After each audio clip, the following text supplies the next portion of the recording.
A slew of new injuries has opened the door for a Jets rookie to make his starting debut against the Jacksonville Jaguars. We'll talk about that and so much more. Boy Green Daily starts right now. I'm going to lose my gosh darn bananas. Boy Green Daily starts now. Zoinks!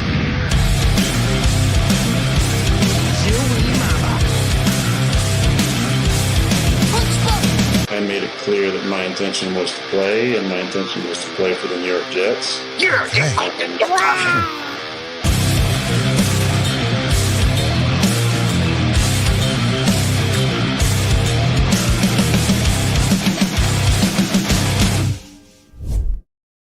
What is going on, everybody? I'm Paul Esden Jr., a.k.a. Boy Green. I'm the New York Jets digital reporter for Heavy.com. And as our friend Hep says in the comment section, like the video and hit subscribe, you Scrooge bastards. It's the free way to do it. If you'd like to support the show, feel free to do so. As soon as you come in, hit that like button, hit the subscribe button. It makes a tremendous difference with what the doctors and experts tell me is the YouTube algorithm to get this Jet show in front of the faces and ears of other Jet fans all across the universe. So feel free to do that. But if you'd like to go the extra step, let me flip the switch immediately. Our Boy Green emoji and raffle contest is going on live right now throughout the rest of the month. Today's December 14th, and all the way through, you have an opportunity to win fun prizes and, of course, the emoji contest for our number one gifter. And that is by gifting channel memberships. And again, if that option is unavailable to you, all the information is on our scrolling ticker. So you can always super chat or PayPal or Venmo. Any of those options always work. It's $2.99 per raffle ticket because that's how much a Boy Green Coffee Club membership is. There is no limit, and we keep track of it, and we let you guys know. A quick update, by the way. Our number one Austrian Jet fan is in the lead with 32 raffle tickets. And again, as long as you have one raffle ticket, you have a chance to win. But the more you have, obviously, increases your chances. So we have our number one Austrian Jet fan, who, of course, has 32. We also have Fleur Lily and Big D with another 20-pack. Ed Vargas, 20. Chef Kevin Gilbert, 20. FL Phil, 98, 15. MFC, 17. So we got plenty of people who are in the race, baby. So keep it coming. And again, the person that gifts the most memberships by the end of the month will win a custom emoji. Shout out to Snowball for that. And again, if you, at least you just buy one Boy Green Coffee Club membership or gift that away, like I said, you have an opportunity to win our grand prize at the end of the month, giving back during the holiday season. With that being said, let's welcome in our special guest here on a Saturday. You people have been asking for it all week, and it is here. I'm a man of my word. I deliver. You ask, and I shall deliver. It's a blessing and a curse. Let's bring him in. Esden, my father, joins us here on the show. Hey now, how's it going, Boy Green? Hey, not too shabby, Pop. Not too shabby at all. It's great to be here. What a wonderful, beautiful day here as we're here on December 14th. It's an absolutely, like I said, a beautiful and gorgeous day, and we're excited for that and all of that that comes to offer. But I noticed, Pop, that you are representing for the Navy-Army game today. That's right. The only true game with heroes on the field that'll be played this weekend or all year. Yeah, that is today at 3:00 at Navy Army. Navy 8-3, Army 11-1. Army ranked 22 in the country. Army's a 6-point favorite at the festivities at Northwest Stadium there. So shout out. We got Navy Army today, which is great. And then next weekend will be the start of the college football playoffs in full earnest. So wonderful. But yeah, I want to give you a shout out there. Salute, Pop. Of course, thank you for your service, and thank you for those heroes that make all of everything that we do possible. It's really special. Absolutely. I'd like to shout out to your mother, who's doing bacon and mimosas. Unfortunately, it's many states away from me as I'm here in South Carolina. I didn't even see that post that you said bacon mimosas, but 5 o'clock somewhere, I guess. 5 o'clock. Well, let's get right into it, baby. And we have a injury report to get to, and there are some surprises on this Jets injury report. Let's get to all of them. Brandon Echols out. He has a shoulder injury. He was a limited participant on Wednesday. We were like, okay, not too shabby. Did not practice the final 2 days. He's already been ruled out. A tough one. Kane Nguanu. Okay, this guy that has been on the Jets roster since freaking September. They finally bring him up. He has this crazy game. Woo! Okay, he ain't going nowhere. sign him long term. And where he's going is IR. He breaks his hand on one of the returns, and he's out for the season, the poor guy. So after finally all the hoopla, and obviously not only is he out for this Jacksonville-Jaguars game, but he's out for the rest of the season. Out. Xavier Newman, doubtful. He's a backup offensive lineman, was a limited participant for the first couple of days of the week, but he's not going to play in this game. DJ Reed, limited participant on Wednesday, did not practice the last 2 days. He's doubtful, and I doubt that he's going to play at all, which obviously opens the door for Quantez Stiggers to make his first career start as an NFL rookie. Going to be terrific. And quickly, just to finish off the rest of the injury report, Breece Hall, Morgan Moses, and Elijah Tucker all questionable. And Breece Hall apparently is trending in the right way to play. That scares the crap out of me. A different conversation, perhaps for a different time. But Quantez, the former Canadian football player who's been appearing in games all season, primarily on special teams, has been his calling card for the New York Jets this season. He's only appeared in 16 snaps on defense this year. That's just that translates to 2% of the snaps. But this could be and appears to be his first start in the NFL. Yeah, very exciting. Very exciting. You know, unlike other professional sports, the NFL does not let players go from high school to college. It's a little sore spot for Maurice Claret lawsuit. Anyways, but of all the people, there have been other players that have not played in college that have eventually matriculated in the NFL. But Quantez has had the most unique, right? It started with his high school. He went to best high school in the ATL. And by the way, the name of the best high school would not be allowed for half a second today. It was originally founded in 2007. And it was the name of it at the time was the Boys Single Gender Academy. That was the original name of the best academy. They have since changed that, obviously. I see. They've awoken to that's. But anyways, but yeah, Stiggers, great. You know, there's a story. There's a Hallmark movie for you, and hopefully goes out there and plays well. Yeah, I'm excited for the young man. We've been trying to see him all season long. Obviously, there's going to be a brand new regime, and they're going to make their own decisions when they come in. But it's a good opportunity for him to kind of make a case to say, hey, you know, what you put on tape is not only for yourself, but it's for the other teams in the league. It's for the new regime that's coming in that will evaluate and assess this roster and say, whoa, this Quantez guy, I think we got a player here, or we don't have a player here, whatever, you know, their, assessment is, quite frankly, of the roster. But with DJ Reed, a free agent after the season, Brandon Eccles, a free agent after the season, obviously Sauce Gardner's here. You have Michael Carter II, who's been battling injuries all year, but he's there as your slot corner. There is an opportunity there at the boundary corner for Quantez if he can make the kinds of leaps and bounds. And again, that might be a bit aggressive this late in the process, making his first start week 15 to expect him to be a full-time starter next year. But he has an opportunity, and we'll see what the young man does with it. So, yeah, these are when you're eliminated from the playoffs, these are sort of the things that you're rooting for here, Pop, when you kind of have an approach to these final four games where you're eliminated from the playoffs, and now you have to see as a fan other things to be rooting for, and maybe even players in this specific case. Yeah, and this is where the Jets, you know, really need to be at, right? This is the time where you don't do something stupid. You go out there, put your best forward to win the game, because who knows? There are so many variables where the Jets are going to land that, you know, really, you know, jockeying for position or whatever you guys for the draft you're referencing. Yeah, for the draft, whatever you guys call that, the tank. Yeah, the tank. Yeah. So fuck the tank. All right, Whoa, let's play football. Good Lord. Right, which is going to help you more? Potentially one player in the draft. By the way, you're going to get the player anyways. It might be a different player. One player in the draft, or evaluating the talent on the field. So this is the time to evaluate Stiggers, understand what you have. So you set up the GM and the head coach, whoever they may be, the offensive, defensive coordinator. They know what they have. They know the ingredients to cook with, right? Breece Hall, you know what you have, right? You know what you have. You know the results based on what you decided to call on the play calling, right? Talking about the lack of dedication to the run by the Jets. But you know what you have in Breece Hall. Sit him.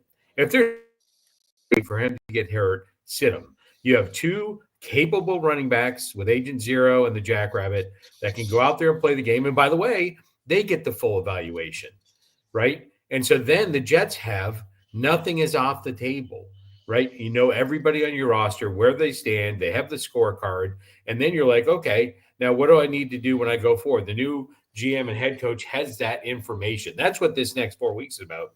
Getting information about the players on your roster. Yeah, the thing that I don't get though, is so the Jets sound like they're going to play Brees Hall.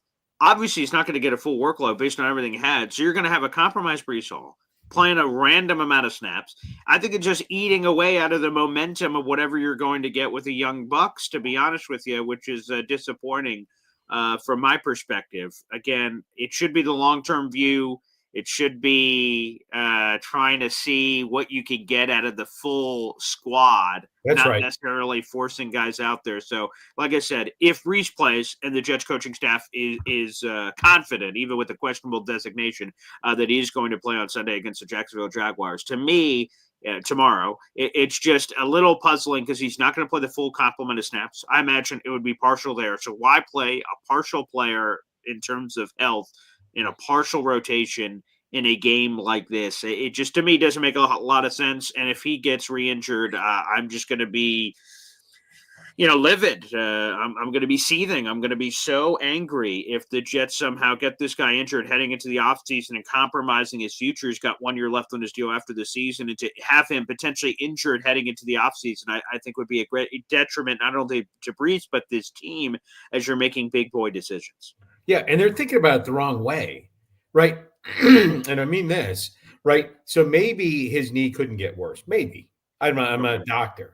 I did stay at a home 2 suites last night, but I'm not a doctor. Okay. But this could be what you need to justify sitting him down, right? And I'm not going to get you injured, because what is a few more reps for Brees going to? What information is that going to provide to anybody against one of the worst defenses in the league?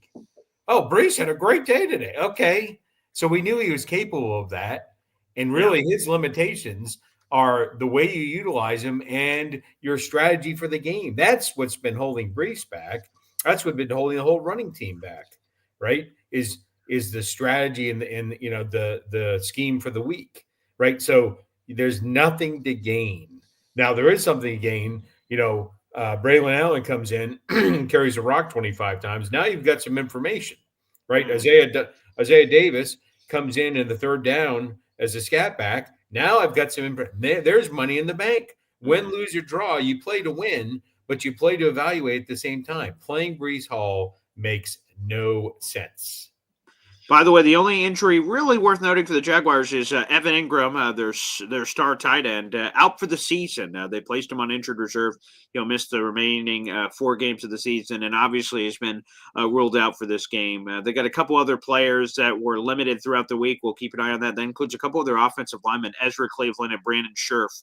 The couple of offensive linemen, so we'll keep an eye out for that as well. But it didn't seem like they got any official injury designation in terms of being out for the game. So those ones are worth keeping an eye out for. But Evan Ingram's been a really, really good player for the Jacksonville Jaguars. Not as good for the Giants, where he was drafted, but been doing a much better job as it pertains to their for the New York Jets Jacksonville Jaguars game. So again, rooting for Quantez, can't wait for him. And any fantasy owners out there, which the fantasy playoffs are going on, and for those playing, I feel bad for you if you have Brees, Isaiah Davis, or Braylon Allen, and you're forced to, in any of those situations, to make any calls. I would just say, to be candid, you're effed either way, because I think it's going to be, with Brees in it, it's just kind of complicating the group, and that the carries are going to be so split in such a way that it's going to be hard to go after. If you're forced to play someone, it might be Isaiah Davis, who both showed some chutzpah both in the running game and the receiving game. I like Braylon Allen a lot, but purely from a fantasy perspective, Isaiah Davis, with the ability to get touchdowns and everything else he's gotten, he might be a good play. Although I would try to avoid that if I could anyway, with all of the questions about how that depth chart's going to be split up. So again, for anyone who has those fantasy questions, I try to go in other situations. If you're forced to play them in the fantasy playoffs, that's probably not a good place to be anyway. Yeah, I agree with you. Yeah, it's if you have multiple Jets running backs on your roster, Isaiah Davis, he might get the receptions, get the return yards. He would be the way to go, but I would not start any of them. Let me take a quick pivot here. This is not a Jets-related issue, but, it was an NFL issue, and I'm curious your thoughts about it. DeAndre Campbell, Thursday Night Football, 49ers-Rams. For those who missed it, DeAndre Campbell had basically been a starter for the 49ers for a lot of the season. He was starting in place of Dre Greenlaw. If you guys watched the Super Bowl, Dre Greenlaw went to run on the field. He blew out his Achilles, like running on the field, just doing a normal in the middle of the game, fell down, and you're like, you got to be kidding me. So a horrible situation for the young man. Obviously, he's missed all of the season up until this point, coming back from that very serious injury. So, again, he's been out. DeAndre Campbell's been in. Dre Greenlaw was activated to finally make his epic return to the football field on Thursday Night Football against the Rams. So he was kind of in and out. Again, they didn't give him the full compliment, but he was kind of in and out, working along with DeAndre Campbell. He gets hurt again. All right, Campbell, we need you, pal. You're back in there. And Campbell apparently says, "No, I'm good. I'm sorry? Yeah, no, I'm good." And basically, Campbell, I don't think has spoken yet, but my interpretation of what Campbell was thinking is, hey, man, you wanted to, and I'm not justifying it, I'm just saying what I believe his perspective is, hey, man, you were relying on me all season. Then you immediately go to the other guy gets hurt. Now you want to come back to me? Screw you, pal. And that's basically what he did. He grabbed his helmet, put a towel over his head, and walked off the field. His teammates berated him. People in the media have berated him for the most part. Like I said, the only one who has defended him is Bart Scott, interestingly enough, former Jets linebacker. That's an interesting take to have. But DeAndre Campbell, and according to the 49ers, it sounds like he's either going to be suspended or cut. It sounds like what's going to be happening here for Campbell. And obviously the 49ers are sent him it's the playoffs, so they won't be in the postseason. So the games they have remaining are just regular season. But yeah, DeAndre Campbell, interesting. Yeah, it's actually crazy. And I would tell you, this behavior is a outcome of our society. Wow. Right? Okay, this and is deep. even the fact, even how people are talking about it, they're like, "Oh, you don't do that to your teammates, blah blah blah blah." How about this? Listen, if you're born, after 1990, 1992, 1993, listen. Oh, millennial, nice. Yeah, millennial. I wasn't going to say it, but you said it, right? Yeah. Listen up. Okay. The NFL is your fucking job. Yeah. You know what you do at your job? You go to your job and you do what your boss goddamn tells you to do. Period. That's it. Campbell needs never to work in the NFL again. The 49ers need to suspend him and go after his salary because, unfortunately, he played enough for the first, whatever it is, 2, 3, 4 games that his salary is guaranteed for the rest of the season based on being a veteran. They need to go after and take the rest of his game checks and take this week's game check. You don't get to go to work and say, hey, I need you to go in there and whatever you do. I need you to get on the radio now. You kind of upset me earlier. I'm not really. I've got my stress card right here. And it says, my mom told me that when I got my participation trophy, shut up. You have a job to do. You should be happy you're in the NFL making all the money you're making. And by the way, he's not that good. So I don't even understand. He was an all-pro in 2021. Okay. What have you done for me lately? Wow. When he walked off the field, right? Why did you suit up? I can only imagine that type of behavior, like he knew he was going to do that if the situation arose. Because, by the way, a player playing for the first time in whatever it is, 10 months, 10 months, something like 10 or 11 months, is probably not going to play the whole game. Right. It's unlikely. By the way, linebackers typically don't play the whole game. Mm-hmm. Right? Now, it's, but depending on the linebacker, it's spotty here and there. But anyways, what the hell? The NFL and the 49ers need to send a message. It's okay for the indignation of the 49ers and the players and Kittles or Skibbles or Skittles or whatever his name is. It's okay for him to be upset about it. But in the end, it's a job and he quit. So there's no way he should get paid for that day. And there's no way he should get paid for the next 3 games. Zero. And to be honest, obviously this was a premeditated attack. While it happened in the middle of the game, he knew everything that was about to happen. He knew Dre Greenlaw was activated before the game, so he's like, that's kind of curious. Why are they doing that? Well, you know why they're doing that. So he's getting in the game. And then They there was weren't other practicing linebacker this whole week like that, right? Right. They were practicing with him as a Correct. starter. They didn't spring it on him that day. And Dre Greenlaw dressed. Right. And on top of that, the 49ers, you are only limited to the number of players. You know, people think that there's a lot of players on the field. The actual game day roster is limited. And the number of players at each position you have is limited. So when two linebackers go down and he decides not to play, they got one linebacker, right? There's only one person in the closet, and he's pretty far down the depth chart. So it was a crime. You know, you could make your own decision. If he really wanted to say, I'm not going to suit up because, you know, my blank hurts. I was going to say a word, but I decided not to. If he wanted to say that, you know, it's that time of the month and I can't suit up today, then, you know, he's still a puss and he should have still been fined. But that would have been better than hurting your team by taking up a spot and then injuries happen and he was the only guy they could rely on. And then he says, oh, perfect. Oh, you need me now? Beep you. That's right. That's right. And it's just crazy. Yeah, so it's hard to believe, but that is what happened with DeAndre Campbell, and we'll see what happens. By the way, we got Ace of Spade with a YouTube super chat. We appreciate it. Every time we get a super chat, Soraya Luna, my daughter chimes in. Wow. By the way, Ace of Spade, thanks to all your super chats this month, you have 3 raffle tickets, the equivalent of 3 gifted Boy Green Coffee Club memberships, which I explained to other people. I know some people have iPhones and other complicating issues that does not allow you to gift memberships. Ace of Spade is someone that always does super chats, which is awesome, and I don't think he should be excluded from the competition, so we've been adding up all of his super chat donations this month. And again, 3 raffle tickets for Ace of Spades. So God bless. Thank you so much for participating. And good, this was on my sheet anyway, so I'm glad that we're getting to this. So shout out to Ace of Spade, baby. And he's a question for you, Pop. First choice for Jets GM, Vrabel for head coach. Are you a fan, Pop? Yeah, so I would tell you this. I'll be completely honest. On the GM front, right. I don't have enough information.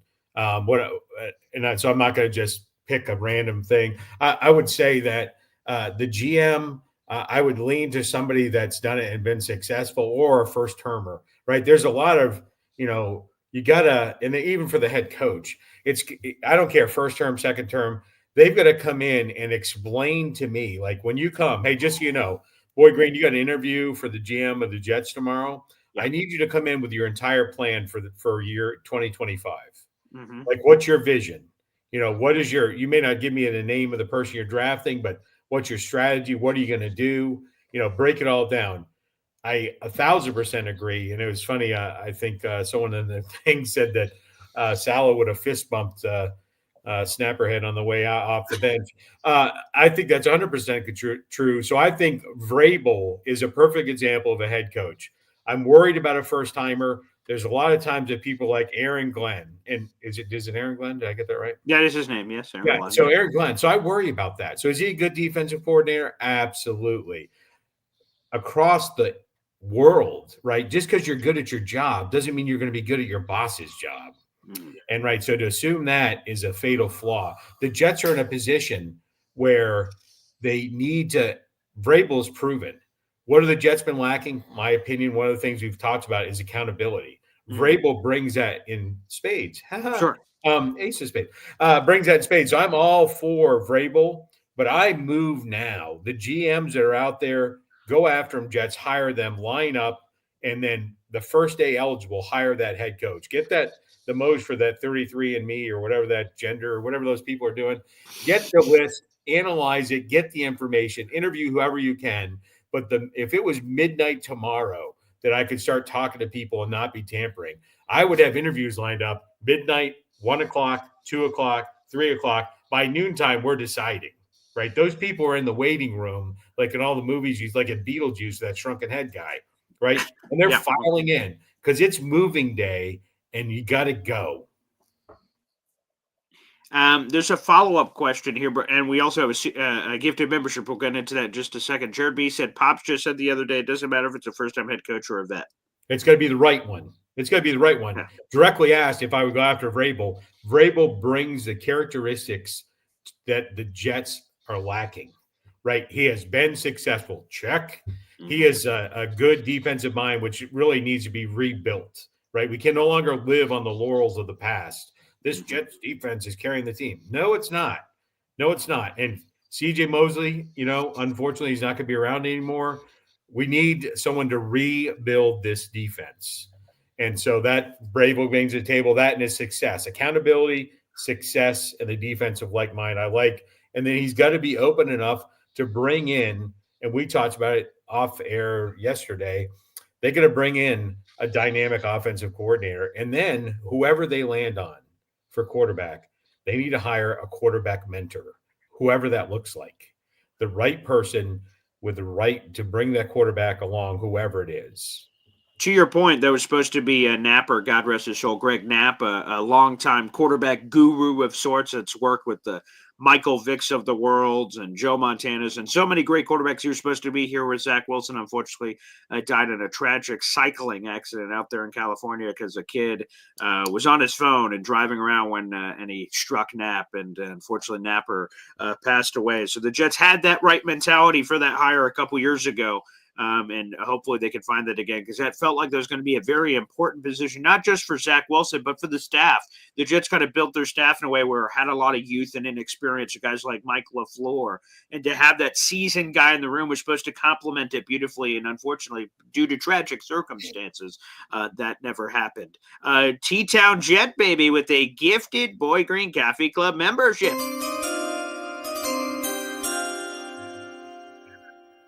Jet, welcome to the show, baby. You officially have a raffle ticket, which we love to see, and that went to Dan the Jet Fan 21. So again, T-Town, you're officially on the board with one raffle ticket, and that again is my plea to all of you guys out there. If you enjoy the show, you watch the show. I'm one of those guys, and I told you guys the story about the New York Sack Exchange helmet. I had one ticket in that raffle. I said, well, I might as well throw one in.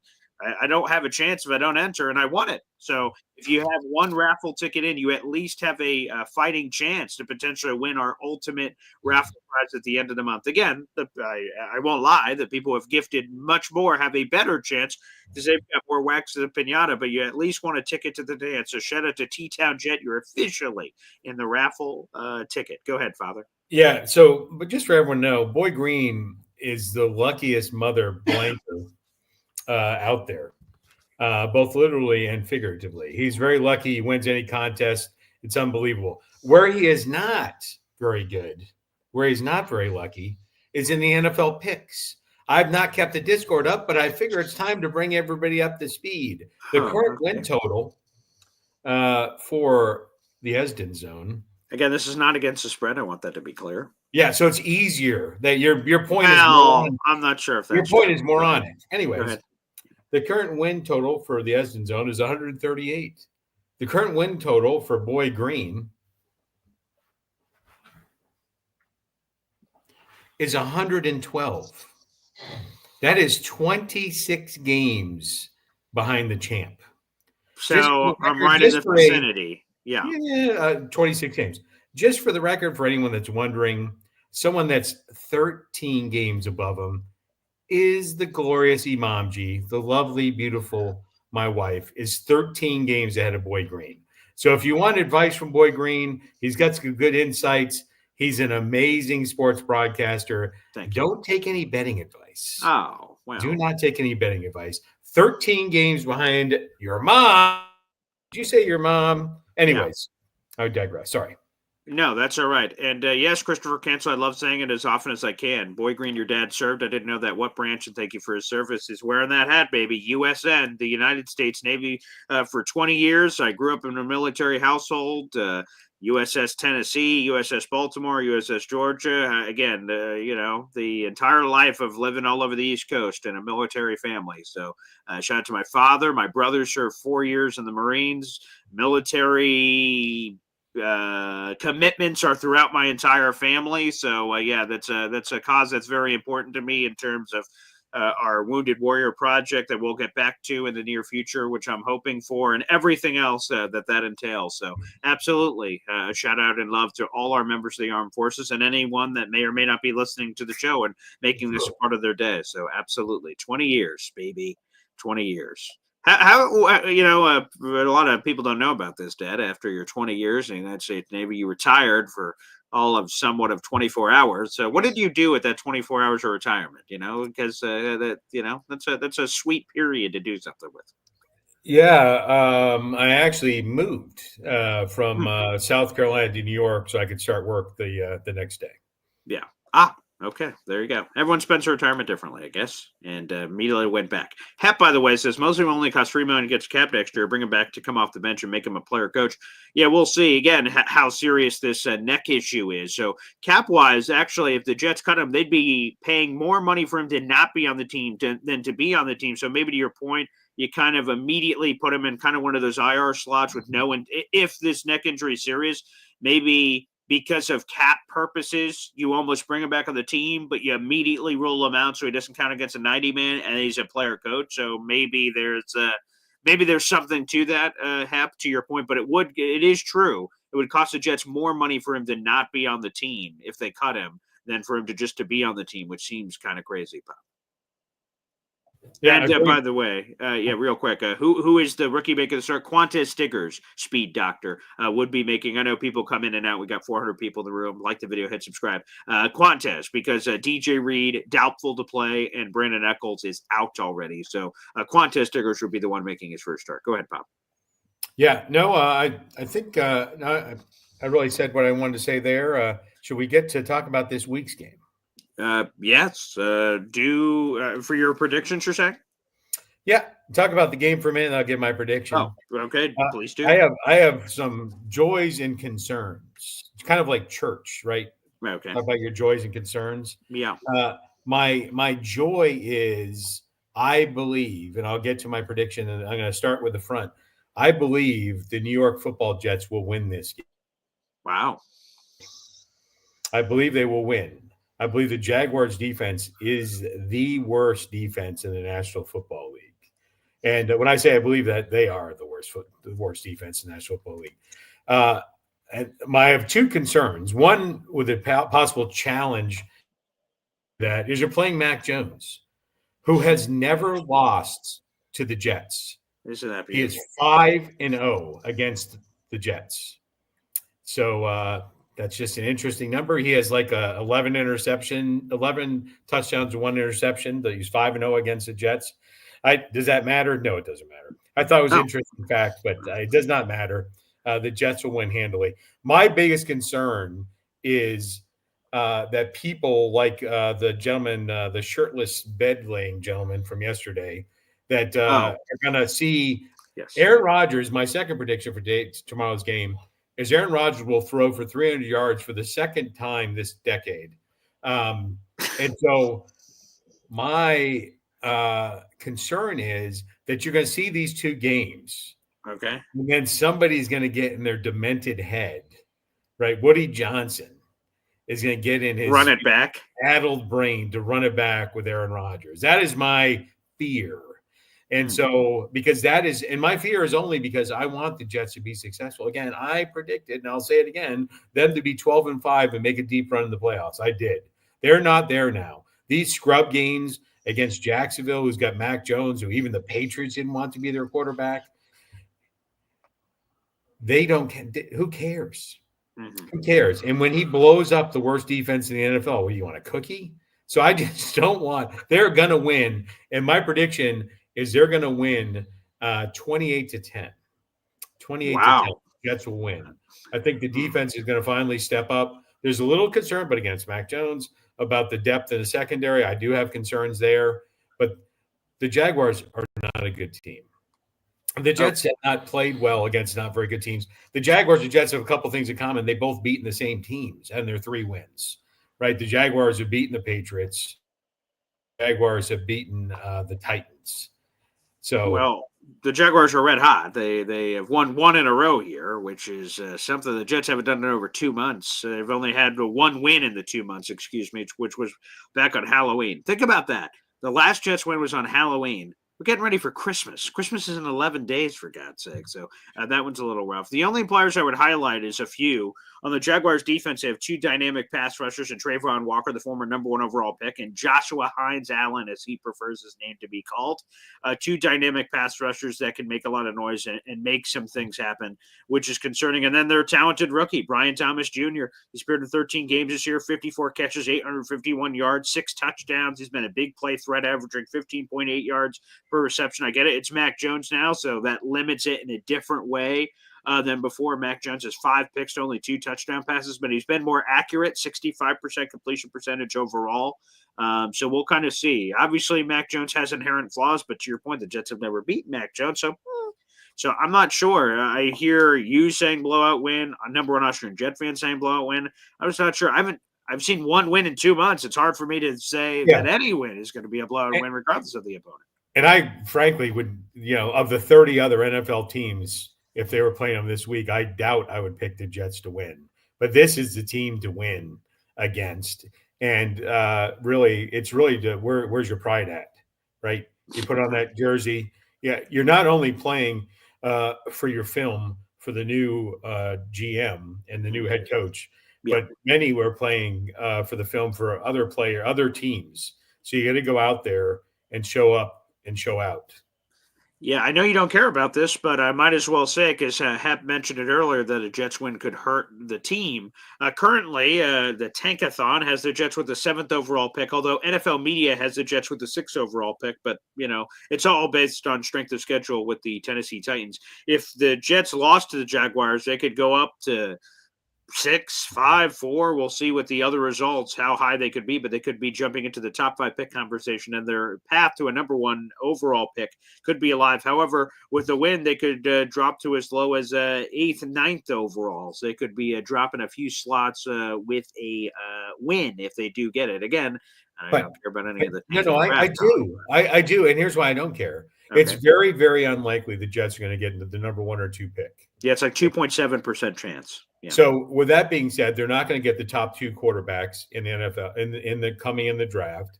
With that being said, they could get the 3rd one wherever they land and then they could jockey around. Joe Douglas was good at that last year, jockeying around. So if you're not going to get the quarterback, right, and this is all you don't even know, to jockey for position, to tank, if you will, without knowing what the new GM or head coach even wants, right, without even really without the combine, without all the data, what are you really jockeying around for? It makes no sense. And by the way, the Jets are probably going to lose the next 3 games after this. So I think they're going to win this. They lose those 3. They're going to end up around 4 or 5. That's what I predict. Yeah, I would say the jockeying. Some years it's like suck for this guy, tank for this guy. Like there's a specific player. You're vying for the Trevor Lawrence back in the day when the Jets were trying to do that. In some years it is that specific.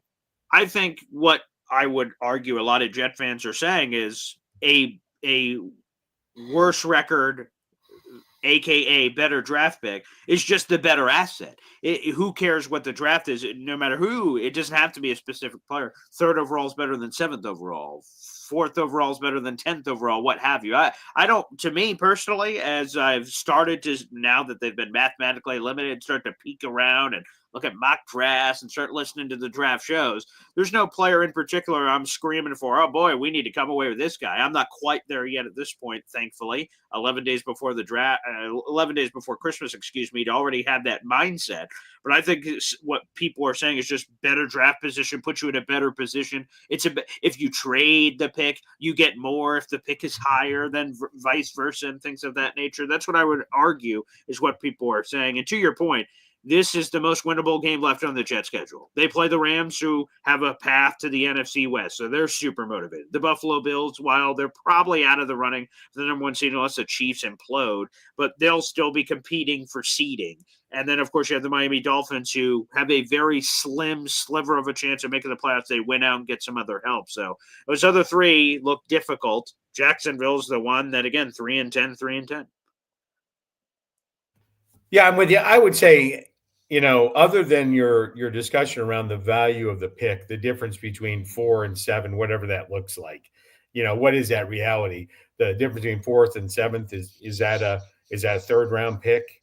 Beyond that, the mentality, without knowing what players are, without knowing what the teams in front of you are and what they're vying for, the only true value that is a fact is you have when you trade from the down from 4th to wherever or 7th to whatever, you're going to get a little bit more for your money. But player evaluation, you could get the player you want at 7th, even if he was the number 1 player on the board based on the teams in front of you. You could. That's possible. Sure. And the thing I would just say on my rooting interest in the game, and it's been the same for all these games, is and specifically since they've been eliminated from the playoffs, but like I'm rooting for touchdowns, all these big plays and everything. And when last week happened and there's all these coaching errors that resulted in the loss, it makes me swallow it a little easier because I'm like, these bums aren't going to be here next year.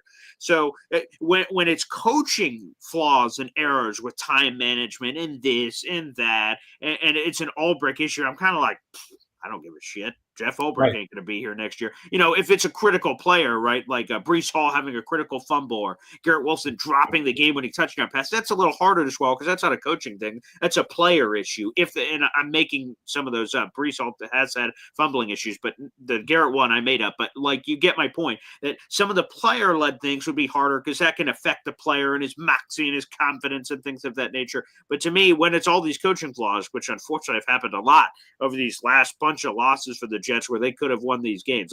It's almost unbelievable. We just had a guy in our fantasy league in the Champs League not win a game the entire year. That's almost impressive how that could have happened with every week and all an oblong shaped football bouncing this way, that way, or the other. It's almost impressive. So the fact that the Jets have lost all these games at the end in all these creative ways is almost impressive. The level of ineptitude that has existed here. When it's coaching, it makes it a little easier to swallow knowing none of those guys are coming back. Yeah, I agree with you 100%. All right. So your official score prediction is what you said, 28-10? That's correct. 28-10. Okay. I don't know the viability, for lack of another word, is happening here. Do we have any special guest? We may have a special guest. Hold on a second. Sure. Hold on one moment. Sure. Yeah. All right, I'll play a quick video here. Let me see if I can do some sort of a video intro of some kind. Let me see. Hang on tight. Let me see. Let's try this. Whoa, who do we have here? You're on mute, Pop. You're on mute, Pop. Sorry, I'm not hearing anything. You're on mute. We've got your oldest brother here. Brody. Rocking the gear. By the way, you can get that at the link down below. Boy Green merch shop, my eldest brother, Brody. Brody, welcome to the program. Say good. No, go ahead. Yeah, you're live on the show right now. Yeah, it's good to see you. Can you, I don't know if you're leaning down or something. We got the nameplate there. If you could kind of there we go. It's good to see you, Broadster. And look, Brody, you have brought so much energy to the show that you have inspired a 5-pack from FL Phil 98, who's gifted 5 juicy memberships. Baby, he's been fired up by the appearance of Brody. It's like a sighting of some kind.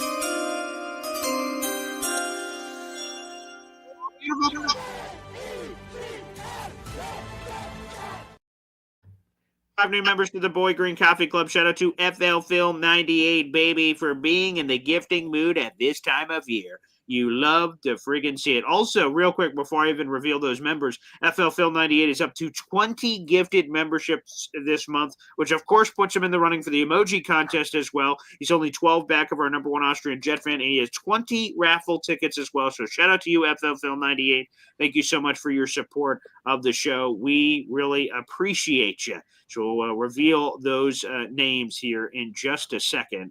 Absolutely beautiful. Here are those names. Ty Rapp, Bill M, RP and CT, This is Los, and Mr. Roberts. You are all now members of the Boy Green Coffee Club. Shout out to FL Phil 98 for doing that. So, Brody, good morning and welcome to the show.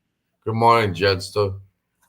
Well, Brody was busy rock and rolling all night and partying every day, so he's a little tie-tie. That's okay. I can appreciate that, Broadster. Living life on the edge and things of that nature. And for folks who don't know, to the 400 people in the room, again, like the video, hit subscribe. My brother Brody is a New Orleans Saints fan, and he, like the Jets, have fired their coach in the middle of the season. So he'll be vying for, a brand new head coach, as will we. And they're FL Phil 98, the Esden boys. The boys are back in town.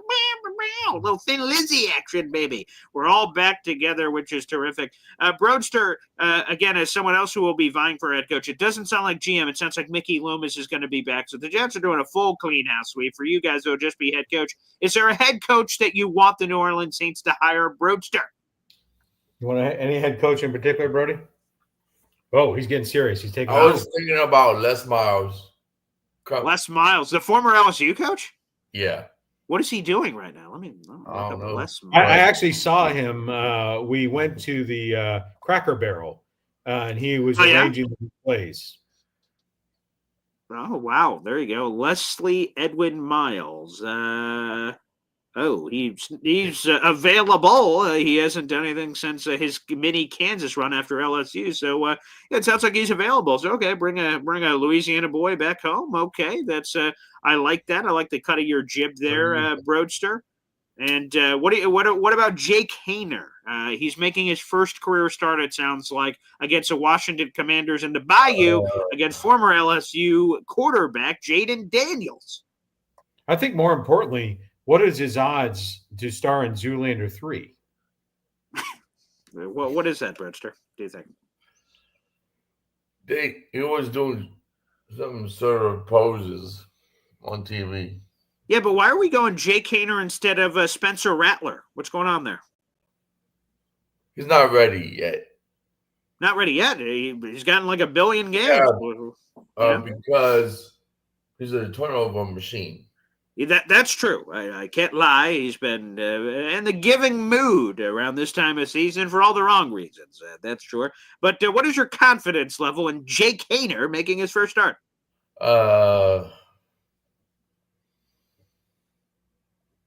That I don't know, Dad. Okay. Well, let's see. See, The Saints are playing the Commanders. Yeah, they're 7-point underdog, as I saw right now. I'm sorry, I meant the Saints are playing the Redskins. It's the 8 ball says the outlook is bleak. Oh, that's not. Let me look at the college stats because the pro stats, Jake Haener hasn't really played a lot. Let me look at the college stats. Former Fresno State boy, also started his career at Washington. Oh, there's some good numbers here. Look at that: 9,000 passing yards, 68 touchdowns, 18 picks. Okay, Jake Haener. Jake Haener's got some chutzpah here, and he had in his final season negative 123 rushing yards. So I don't think he's going to threaten you on the ground, perhaps. But hey, he can throw around the pigskin, and that's what's most important, Broadster. So we're rooting for some Jake Haener action against the Washington football team. That should be interesting. Right, Brody? Right, Daddy. All right. Well, Broadster, anything else you'd like to share on the show? We got 400 people live watching you right now, Broadster. Go over the you want to say that? No. What do you want to go over? What? The list. He wanted to break down all the college football bowl games, and I told him that we probably didn't have time. Wow. Yeah, that's a lot of them. But let me do this with the college football question. We've got the college football playoff next week. Who's going to win the inaugural 12-team college football playoff? Who's going to come away with the championship? LSU? They're not in it. Oh, that's right. That doesn't seem nice at all. I'm going Notre Dame. Hey, there you go. They got a good path. I like it. Carson Beck's not going to be playing for Georgia. You smack around your in-state Indiana team. Wish you had a better home field advantage than Indiana coming in, so that kind of sucks. What about I think Texas is going to beat Clemson. I think so, too. I think they're going to beat them with a rusty wrench. Clemson shouldn't be in this thing, but that's right. I think LSU would be Clemson. I think LSU middle school would be Clemson. Oh, hey now. Which, again, Syracuse shout-out to Clemson. The only reason you're even in this thing is because Syracuse. So, very nice. Did you see that our boy, Syracuse QB, came in 10th in the Heisman voting? Hey, I love it. I don't know what kind of ribbon you get for 10th place on the podium, but God bless, baby. That's the highest we've had a Heisman finisher since Dwight Freeney in the early 2000s. So, pretty cool. Shout out to Kyle McCord in his only season with the Syracuse Orange. That's awesome. That's absolutely awesome. So, Broadster, love it. It's great to see you, pal. Question. Yeah, go ahead. Yeah, sure. Oregon quarterback's going to win the Heisman. Dylan Gabriel. Really? By the way, that's not a question. But That's a statement. That's a statement. But Right, I right. do like that. Yeah, the Heisman ceremony is right around the corner. We got obviously Travis Hunter in the mix. You got Dylan Gabriel. He's running back. Oh yeah. Something Janty. Yeah, his name's escaping me right now for whatever reason. But yes, you got the Boise State guy as well. So love you, Broadster. Thanks for coming on the show. All right, give him a peace out. All right, go ahead. Get Beautiful. back to your agenda. All right, beautiful. You ready to open up the phone line, Sir Pop? Yeah, good time. Okay, beautiful. Let's play a Hep song, and we got phone calls coming next. Boy Green Daily, Boy Green Daily, Boy Green Daily. Talking just football, man.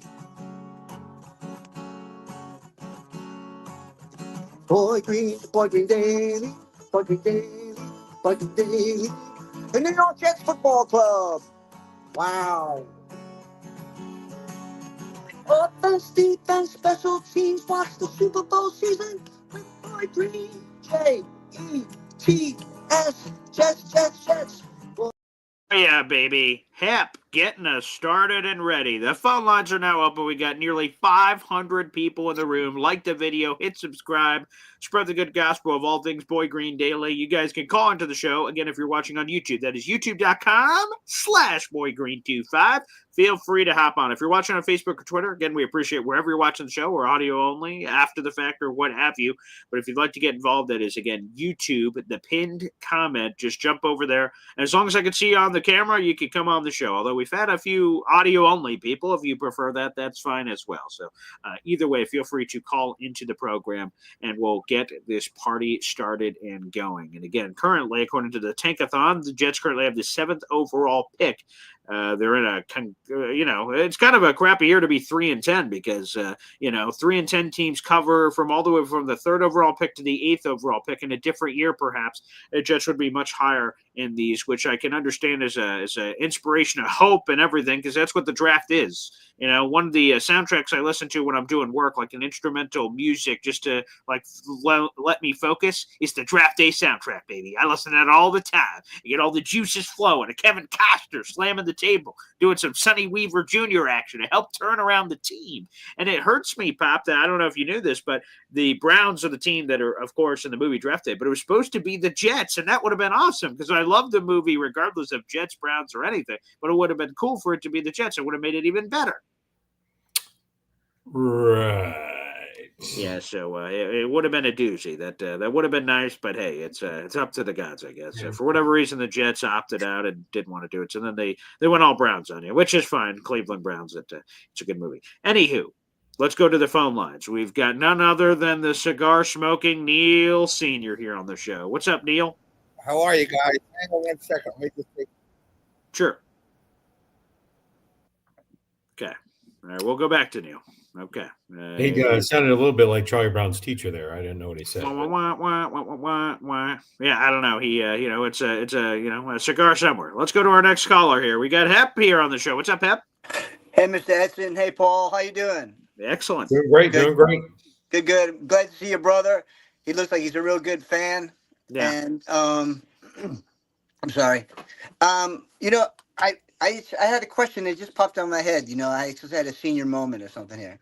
That's okay. Yeah. But anyway, I just wanted to say that maybe I'll come back when I figure it again. Okay. We'll put you back. All right. We'll go back to Neil Sr. Cigar smoking Neil Sr. You're back. How are you guys? Hey, excellent. Good. Paul Senior, you got your Navy hat on. You ready for the game today? I'm ready for the game. All right. I got a good buddy that's a big Navy guy.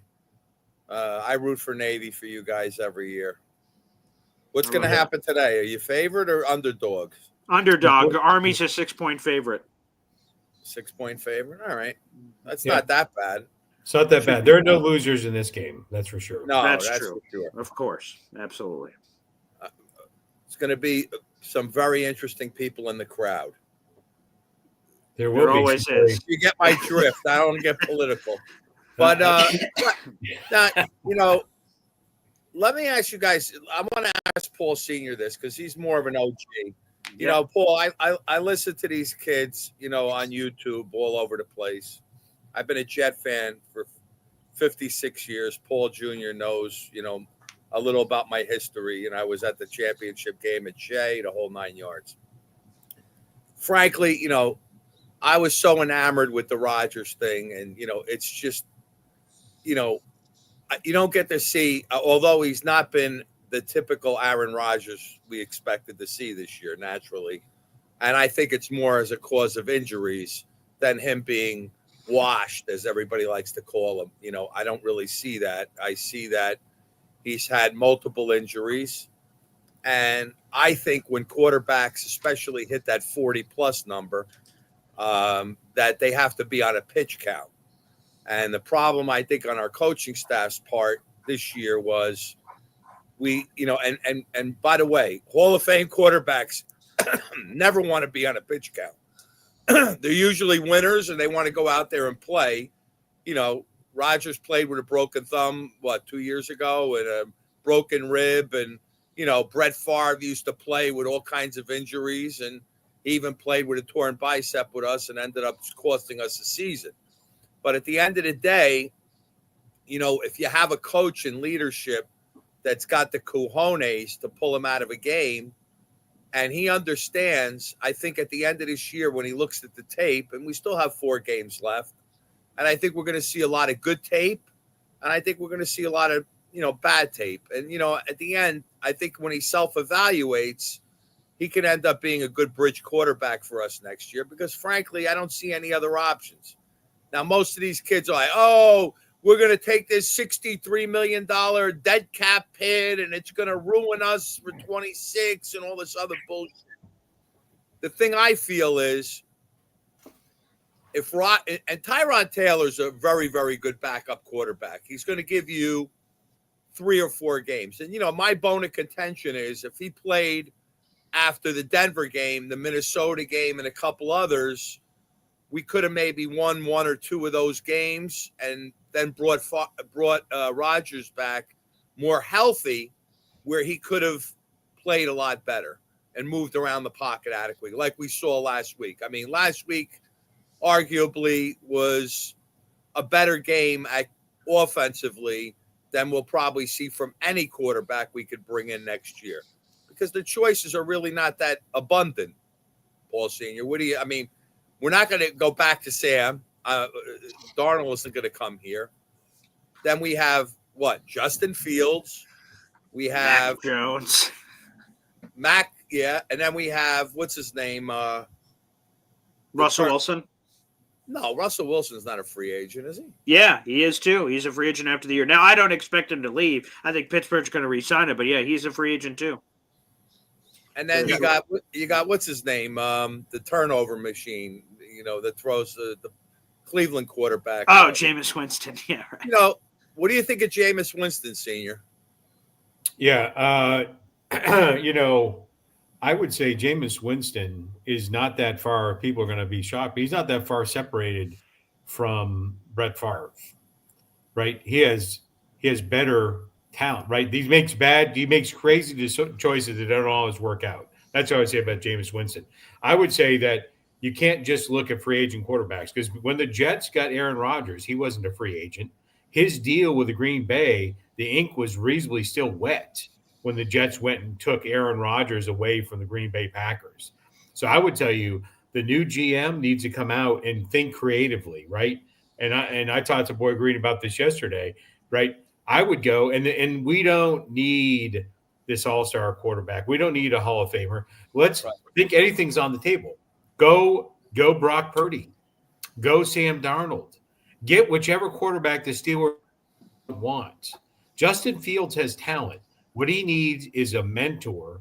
He needs the right design, the right scheme, and he brings a lot to the table. Or the Steelers keep Fields, and then we take Russell Wilson. Russell Wilson. I'm telling you, think outside the box. Not just who's going to be a free agent, because, again, Aaron Rodgers was not a free agent, right? We went out, we want him, we got him. It didn't work out. We could do that again. The new GM needs to have the power. And this is the hard part. Woody Johnson needs to stay in his lane and then let the GM get the right, whoever they believe is the right player. Maybe they're enamored by a kid in college. Maybe they see Brock Purdy as the game manager, that right now the Jets would be headed to the playoffs as one of the top seeds if Brock Purdy was a Jets quarterback in 2024, right? Because we needed a serviceable quarterback. We didn't need somebody to come in. Now, we didn't know. I'm not reflecting on the fact that if he had been healthy last year, what would happen. Who knows what would have happened. But his health of last year contributed to his play of this year. You can't discount that, right? As you said, he hit the 40 wall coming off a season-ending injury, right? That impacted him. That play impacted him. But I would say I wouldn't take it off the table. And with the right coaching and mentoring, you could make it work, right? And so we didn't give – you picked the quarterback. We obviously didn't give Sam Darnold, Zach Wilson, or damn it. Geno Smith, you're going to Thank say. you. Yes, I was. We didn't give them what they needed to help them develop. Because obviously, not Zach Wilson, but the other two obviously had talent. We saw the talent. We drafted the talent. We didn't develop the talent. And that's what this new regime needs to do. You know, I don't think we'll ever be able to, you know, our history is that we don't really develop talent. But I just want to say that the coach that comes in here, and, you know, I'm hoping it's going to be a Vrabel type, Vic Fangio type. They need a disciplinarian here to straighten this out. You know, I'm not unlike a lot of people. I'm not totally against Rex. The problem with New York, Paul Sr., is it's such a crappy media, and I don't want to, you know, kind of Paul. I don't put you in that category, Green, Paul Green. You know, I don't put you in that category. Nice. The reality is, let's face it, this media is so toxic, and they want the Jets to lose so bad. I mean, it's pathetic. They would be very, very happy if every day the Jets lost and created news for the media to go and shit on us. They don't want us to win. So from that perspective, you know, you need a quarterback. One thing that's interesting about Winston, if you had the right quarterback, I mean, coaching staff, right? I mean, the best quarterback we had in 30 years was Vinny Testaverde. Now, when Vinny came here, when he was in Cleveland, he was a turnover machine. He threw a ton of picks. And he came here, and basically Parcells managed him and said, listen, don't throw the, you know, you can kind of teach away, I think you can teach away the turnovers, you know, in some way. I think it's better to teach away the turnovers than turn a guy who can't throw touchdowns into a guy that does throw touchdowns. What do you think of that, Paul Sr.? Yeah, I love that. Yeah. I'd like to clarify something for people who got confused by what I said, or I didn't say it clearly, whichever the case is. Right? I'm not advocating to have a quarterback be a mentor to another quarterback. I'm talking about you bring in somebody as you call it a coaching position, you call it whatever you want. Their assignment is to be the mentor of the young quarterback. The amount of money that's spent on these teams, and there's no cap on coaches, just for the record. That's true. Yeah. You can, and so you bring in a quarterback guru, a quarterback whisperer, if you will, with whatever young player you bring him in, help him develop. You still have a quarterback coach. This is something extra to help really develop, or you bring in the right quarterback coach or the right offensive coordinator that has that it's mentality. The same guy, right? No, I got you. Right. Yeah, I would agree with Neil's point, though. I'd much rather, if I could control it, I'm a coach, I'd much rather have a guy that is too confident than is wimpy confident. And it's, I don't think that's exactly what Neil was talking about in terms of like their daringness, you know, of like Jameis Winston. He's like, I can make every throw. All the draft people said, oh, the guy can make every throw. You know, Jameis can make every throw, and that includes all the bad ones too. But it's exciting. I mean, he lives on the edge. He puts it out there, and maybe he can rein back some of the turnovers, but maybe not. Maybe he just is who he is at this point as a former number one overall. You know, I'm not, as you well know, back to the draft, back to his days in college. I am not a Jameis Winston fan, but I will share this with you. Crab legs, baby. I will share this with you, standing on the table in the library yelling at women. But anyways, I will share this with you. We've all been there. Yeah. Everybody, it's weird who gets a pass and who doesn't get a pass in the NFL. Yeah. This guy with zero intention of starting for the Cleveland Browns this year. Sure. Came in, whenever he came in, picking up the pieces. What is his relationships? He wasn't the Browns. He was on the Browns roster last year. What relationship does he have with that receiving squad? Right? The Browns got rid of their best receiver. And what does he have? So he's trying to build that in mid-season. Just he was on the Saints last year. He was I know, with right. the Saints. He was on the Browns. Yeah, this is his first year with the Browns. Yeah. Yeah.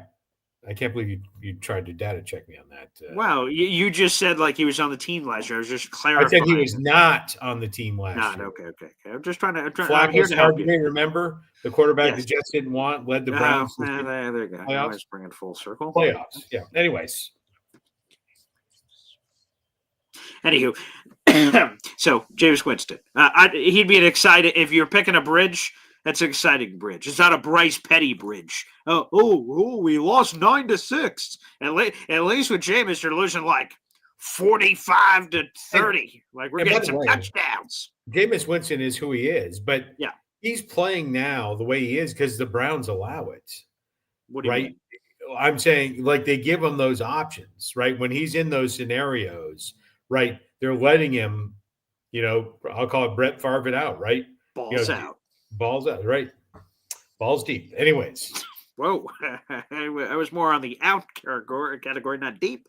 But hey, different strokes. He does seem to be a better fit for the Kevin Stefanski offense, which doesn't seem to be an ideal fit with Deshaun Watson, which why you trade for him in the first place? Maybe a different conversation for a different day. Let's get back to the phone lines. We got Hep back here. Hey, guys.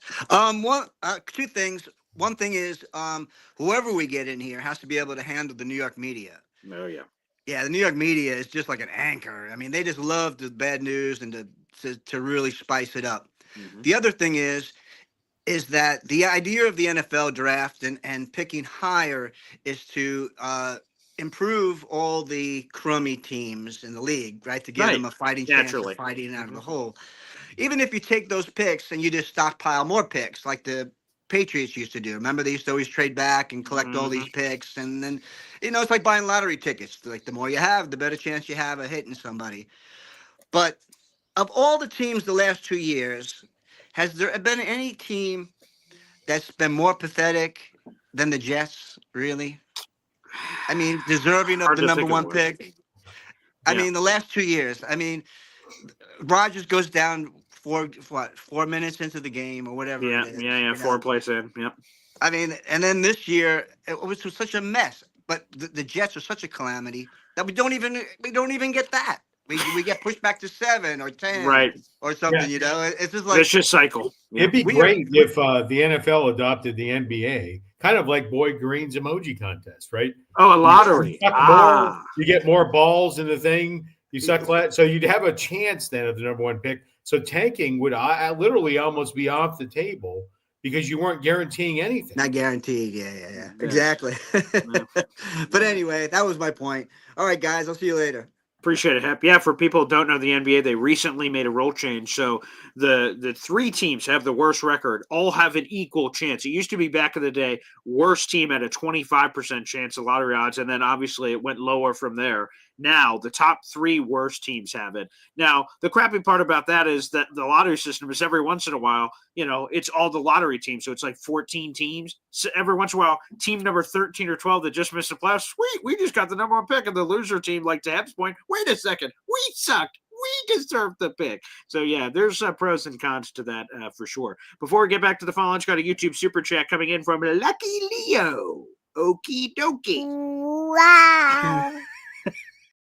All right, like the 300 avatar there. And you got 1 raffle ticket for a contest. Yeah, go ahead, Pop. And just to that point, yeah, right, that's the guy we need, right? We need somebody to go up to a player and go, this is Jets. And kick someone into the ravine. Who are you kicking into the ravine? Who's going down in that hole? Ugh, the list is pretty long. Hackett is the first one. Oh yeah, Keith Carter. He's on there. Rathouse. His ass is going down in there. That's for sure. Anywho, luckily you did just get a raffle ticket for this, so thank you so much for your super chat. It means a lot. I want a Vrabel, someone that builds a culture and is here for years. That can build, holds everyone accountable. Hard ass. We have a vet. Rodgers. I think if we're looking for a culture builder, obviously Vrabel certainly checks that list. according to other people, I don't know Aaron Glenn personally, but from what other people have said, that Aaron Glenn is this culture builder kind of guy. That's how he coaches. It's kind of his moxie. That's what he goes about. Obviously, he doesn't have the same gravitas as Vrabel because he's never been a head coach before, so we have no idea. Vrabel actually has prior standing as a head coach, so that sort of factors in too. But I love the culture thing because that's a word that we say all the time, and the Jets culture has always been shitty. But now, maybe this is too simplified, but when you win, you have better culture. When you lose, you have shitty culture. And the Jets have just lost a lot, so their culture has sucked. So maybe that would be part of it as well. But it's bringing in the right people, not just head coach. I think the players, making sure you're, kind of fine-tooth combing through players when you bring them in, character being an important part of the equation, and assistant coaches, and kind of the vision ultimately for the team. But I like it, Lucky Leo. Again, Vrabel would make a lot of sense. He'd be high on my list. And there's conflicting reports right now. Jeremy Fowler does not believe the Jets will be in that race. Rich Cimini says they will be in that race depending on the GM hire. So some conflicting reports there on what they believe will happen. Let's go back to the phone lines. We got the legend himself, FL Phil 98, baby. What's up, brother? Hey now. Hey, good morning, guys. First, let me say, Pop, I as a proud and loving father, that was beautiful to watch you hug your son like that. It really got me, seriously. So, I know you call him moron all the time, but I know how you really feel about your son. He feels the same. But the conversation about first-time head coach or first-time general manager. Again, Pop, you've been around the block a few times. You've had varied experiences in your life. Every CEO, every board of directors, unless there's nepotism like the Johnson family, they probably earned that spot. And opportunity has to be given when it's warranted. So I'm a guy that says, hey, I've had a pretty varied background. And as an older guy in the workplace, especially the last 20 years or so, the advice I always gave younger people was, work hard, show people what you can do, right? What's one of the things you hear people say? Don't volunteer for anything because then it's your job. No, volunteer for everything. Show them what you can do. You want opportunity, that's the way to get it, all right? So, I believe in the progression of people. And that's why, for me, I'd actually prefer a guy who's not been a general manager yet, but has the proper background to get there. So, again, I've been on Agnew, for example. All right. Now, I don't know if Agnew would be the guy. I don't know if he would take the job. Who knows? But he's a guy I would look at and say, here's a guy who's been in a successful organization, right? What's one of the main things you have to learn is process, right? And decision-making. So if he's one of the guys that's been partially responsible for the Detroit success, he's been in the room, he's had input into decisions, right? He has seen the process. Hopefully he's learned a lot from that. Now, let's say that there was 10 decisions this year that he vehemently disagreed with the general manager, and he was right 8 times. That's in his file. That gives him confidence. If he was wrong 8 times, hopefully he learned from that. All right. So I'm a big believer in giving opportunity for people who earn it. So I would not be at all against a first-time general manager. Secondly, as far as the head coach goes, because of the background, because of the history, I would love Aaron Glenn. I would like to give that guy a shot. He wants it. He wants to be here and all. Who better to ask, what do you think of Aaron Glenn than Agnew? Right. Okay. So that's kind of where my thought process goes. What do you think, Pop? Yeah, I'm with you. I would tell you that the most important part, there's 2 parts, right? You get in the door with your resume, and then you get the job because of your vision. And so that discussion of what is your vision for the Jets, you start that off with the GM. What's your vision for the future of the Jets? What type of a head coach do you want? That's all part of the conversation. Part of the, you get the input from the 33rd team, which is great. So it's not just Woody talking to himself. And so you get the input, but right, you get the resume, get you in the door. The vision will take you there and really break down here's your job. Lay it out for us, and then I think that's really important. So really, like you said, building on what they've done in the past, decisions are, and then you ask that question, right? behavioral-based questions are the way of today. The ask them a question is, you don't ask somebody their biggest success because they're going to sit there and pat themselves on the back. I was going to give another analogy, but I won't. And so they're going to pat themselves on the back. But tell me what your biggest failure was, and then what have you learned from it, and what have you done about it?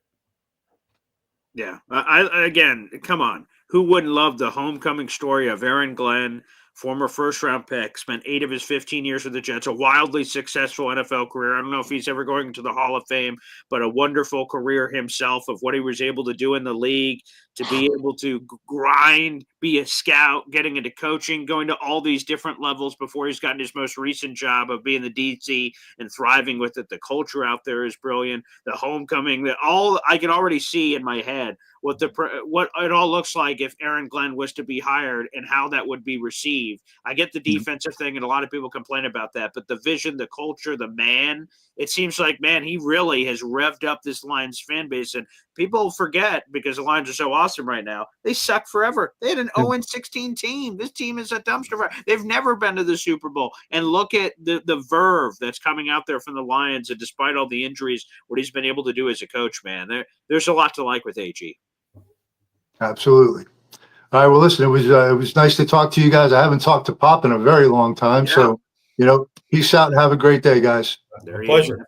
FL Phil 98, baby, an absolute legend, and very much in our contest, baby. So shout out to FL Phil 98 with 20 memberships gifted this month.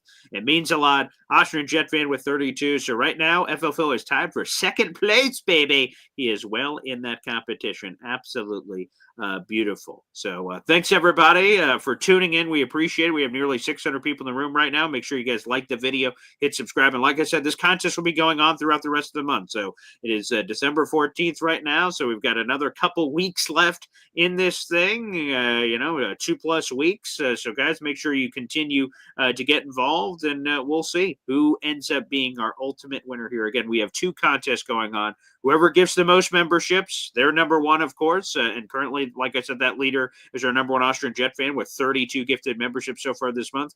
If and when number one Austrian Jet fan wins, he will get to pick a custom emoji either for himself, he already has one, he could have another one, or choose to gift that to somebody else. And like I said, our secondary contest that'll be happening is everyone can get involved. All you have to do is gift 1 membership to have a ticket to this dance. But again, there's no limit. Number one Austrian Jet fan, for his 32 for the emoji contest, also has 32 raffle tickets. We're going to put them all together and give everyone an opportunity. Like I said, at least gives 1 membership or super chat, like I said, if you'd prefer to do that as well. Pop, any final thoughts as we sign off here? And we'll be back on, of course, tomorrow with James Woody for a game day episode of Jets-Jags. Yeah, just one thing. This afternoon, Yes. Everybody watching has the opportunity to watch the future of our country.